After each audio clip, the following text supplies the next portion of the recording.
Это средства массовой информации республики, здесь и коммерческие, и государственные, и радиостанции. Сегодня на встрече с Рустамом Миннихановым журналисты со всей республики. Беседа проходит в онлайн-режиме. Журналисты сейчас на передовой. Кто-то работает онлайн, кто-то, что называется, в полях. У читателей и телезрителей запрос на достоверную информацию. Вы, как медики, должны быть на переднем плане. И если вы не будете находиться на улице, если вы не будете общаться с ответственными лицами в клиниках, на предприятиях, конечно, ваше информационное поле тоже сузится. Для безопасности в обиход вошли уже онлайн-интервью и брифинги. И интерес к традиционным СМИ вырос. В период пандемии аудитория телеканалов увеличилась на 50%. Сегодняшняя ситуация показала, что наиболее объективную и правильную картинку своевременно можно получить через телевизионные каналы, через наши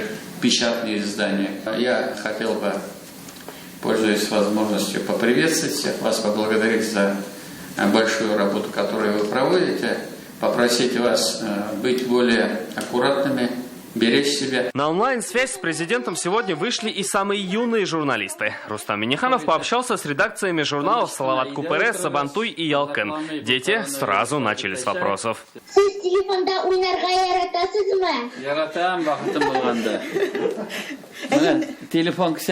Президент рассказал и о том, как проводит утро. Первым делом у Рустама Минниханова зарядка и просмотр телеканалов ТНВ и Майдан. Журналисты не могли не спросить и про режим самоизоляции.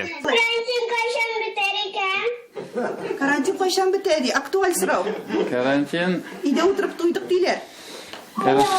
Карантин әлі біраз болашақ, әлі біраз түзерге керек болады. Рустам Минниханов попросил журналистов больше рассказывать о благотворителях и волонтерах, доставляющих пожилым людям продукты и медикаменты.